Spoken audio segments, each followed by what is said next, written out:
Morning बच्चों, मैं Mukesh madam MLP international school Rajpura से। बच्चों मैं करा रही कक्षा 5 का पाठ 3 संज्ञा। तो सबसे पहले हम अपनी नोटबुक में लिखेंगे तिथि 18 मई 2020, दिन सोमवार, पाठ 3 संज्ञा, विषय हिंदी व्याकरण। प्रश्न नंबर क्या है? निम्नलिखित प्रश्नों के उत्तर लिखिए। पहला प्रश्न है संज्ञा की परिभाषा उदाहरण सहित लिखिए। तो उत्तर होगा किसी व्यक्ति, वस्तु, प्राणी, स्थान या भाव के नाम को संज्ञा कहते हैं। जैसे जवाहरलाल नेहरू एक व्यक्ति का नाम है, मेज़ एक वस्तु का नाम है, शेर एक प्राणी का नाम है, दिल्ली एक स्थान का नाम है और सुंदरता एक भाव का नाम है। तो किसी व्यक्ति, वस्तु, प्राणी, स्थान या भाव के नाम को संज्ञा कहते हैं। अगला प्रश्न है संज्ञा के कितने भेद होते हैं? प्रत्येक भेद को उदाहरण द्वारा समझाइए। उत्तर होगा संज्ञा के 3 भेद होते हैं। पहला भेद है व्यक्तिवाचक संज्ञा। व्यक्तिवाचक संज्ञा में वो चीज़ें आती है जो उनका अपना नाम होता है, विशेष। जैसे दिल्ली एक विशेष शहर है, गंगा एक विशेष नदी है, दीपावली एक विशेष त्यौहार है, सोमवार एक विशेष दिन है, जनवरी एक विशेष महीना है, महात्मा गांधी एक विशेष व्यक्ति है। तो ये सब व्यक्तिवाचक संज्ञा के अंतर्गत आती हैं।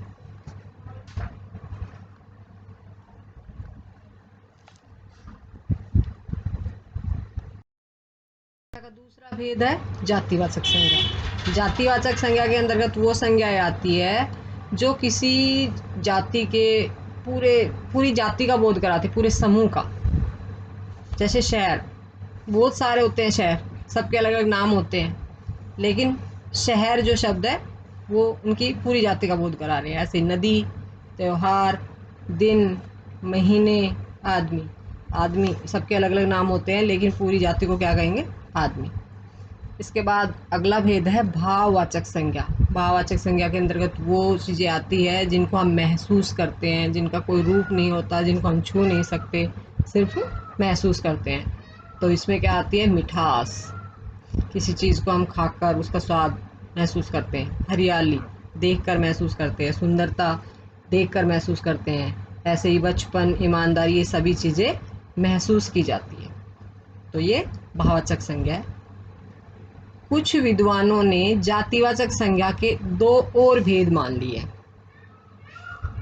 इसका पहला भेद है द्रव्यवाचक संज्ञा। द्रव्यवाचक संज्ञा में वो चीज़ें आती है जो हमारे खाने पीने के काम आती है, या फिर कुछ धातुएं हैं जो धातु जो है जाति द्रव्यवाचक संज्ञा के अंतर्गत आती है। खाने पीने की चीज़ें जैसे गेहूँ, बाजरा, चावल, तेल, दूध। धातुएं जैसे सोना, लोहा, तांबा और भी बहुत सारी धातुएं, सभी द्रव्यवाचक संज्ञा के अंतर्गत आती है। और दूसरा भेद है इसका समुदायवाचक या समूहवाचक संज्ञा। इसमें वो चीज़ें आती है जो समूह में रहती है, इकट्ठी।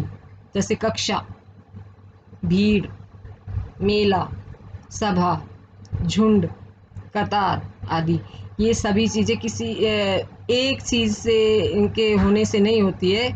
कक्षा मतलब किसी एक बच्चे के होने से कक्षा नहीं होती है। कक्षा में बहुत सारे बच्चे होते हैं। भीड़ बहुत सारे लोगों की होती है। मेले में बहुत सारे लोग रहते हैं। सभा में बहुत सारे लोग रहते हैं। ऐसे ही झुंड में भी बहुत सारे पशु पक्षी, ऐसे ही कतार यानी कि लाइन, उसमें बहुत सारे लोग या पक्षी रहते हैं। तो ये समुदाय या समूहवाचक संज्ञा के अंतर्गत आते हैं। तो बच्चों आपको ये पाठ समझ में आ गया होगा। आपको ये जो प्रश्न उत्तर है अपनी नोटबुक में सुंदर राइटिंग में लिखने हैं, ऐसे ही 1 लाइन के डिस्टेंस करते हुए, और बिल्कुल भी कटिंग नहीं करनी है और याद करने हैं। तो कल फिर मिलते हैं, तब तक के लिए धन्यवाद।